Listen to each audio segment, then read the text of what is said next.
தமிழ்நாட்டு இளைஞர்களுக்கு அன்பான வணக்கம். ஒன்றிய அரசினுடைய பணி நியமனங்களில் தமிழ்நாட்டு இளைஞர்களுக்கான வேலைவாய்ப்பு மிக குறைந்து வருவதை பலமுறை நான் சுட்டிக்காட்டியிருக்கிறேன். அது சார்ந்த பல பிரச்சனைகளை கையிலே எடுத்திருக்கின்றோம். கடந்த காலங்களில் குறிப்பாக வேலைவாய்ப்பை உருவாக்குகிற தேர்வு மையங்கள் தமிழ்நாட்டிலே அமைக்க மறுப்பது, அதே போல தமிழ்நாட்டிலே தேர்வு எழுதுகிற தேர்வர்களுக்கு வெளி மாநிலங்களிலே தேர்வு மையம் நியமிப்பது, அதே போல இடஒதுக்கீடு சார்ந்த அநீதி, இந்தி திணிப்பு என்ற பல காரணங்களில் பல பிரச்சனைகளை கடந்த காலங்களில் எழுப்பி அதற்கு தீர்வு கண்டிருக்கின்றோம். முன்பு மண்டல வாரியான பணி நியமனம் இருந்தது. அதனால் தமிழ்நாட்டு இளைஞர்கள் அதிக வேலைவாய்ப்பை பெற்றார்கள்.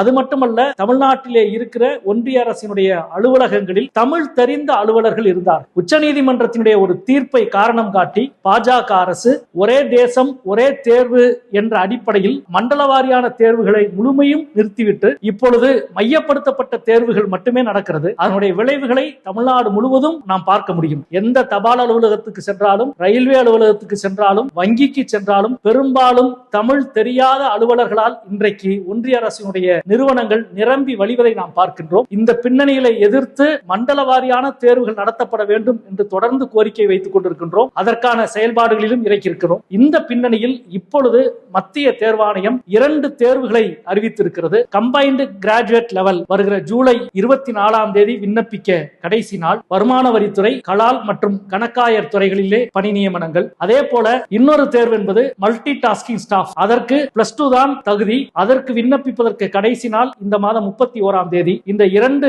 தேர்வுகளிலும் தமிழ்நாட்டு மாணவர்கள், தேர்வர்கள் அதிகமாக விண்ணப்பிக்க வேண்டும் என்று நான் கேட்டுக்கொள்கிறேன். தமிழ்நாடு அரசினுடைய தேர்வாணையம் நடத்துகிற தேர்வுகளில் குறிப்பாக விஓஓ போன்ற தேர்வுகளுக்கு 24 லட்சத்துக்கும் அதிகமாக விண்ணப்பங்கள் வருவதை நாம் செய்தித்தாளில் பார்க்கிறோம். ஆனால் அதற்கு நிகரான இந்த தேர்வுகளுக்கு சில லட்சம் விண்ணப்பங்கள் கூட வருவதில்லை என்று சிலர் ஆதங்கப்படுகிறார்கள், கவலையை தெரிவிக்கிறார்கள். அந்த கவலை போக்கப்பட வேண்டும். இந்த 2 தேர்வுக்கும் தமிழ்நாட்டினுடைய இளைஞர்கள் மிக அதிகமாக விண்ணப்பிக்க வேண்டும். இந்த தேர்வுகளில் நீங்கள் தேர்ச்சி பெறுவது தமிழ்நாட்டு இளைஞர்களுக்கான வேலை வாய்ப்பு மட்டுமல்ல, தமிழ்நாட்டிலே இருக்கிற ஒன்றிய அரசினுடைய அலுவலகங்களில் தமிழ் சார்ந்தவர்கள் பணியில் நியமிக்கப்படுகிற பொழுது நிச்சயமாக சேவைத்துறை சார்ந்த ஒன்றில் மக்கள் அதிகமாக பயன்படுவார்கள். எனவே இந்த 2 தேர்வுகளில் அதிகமாக தமிழ்நாட்டு மாணவர்கள், தேர்வர்கள் விண்ணப்பிக்க வேண்டும் என்று நான் அன்போடு கேட்டுக்கொள்கிறேன்.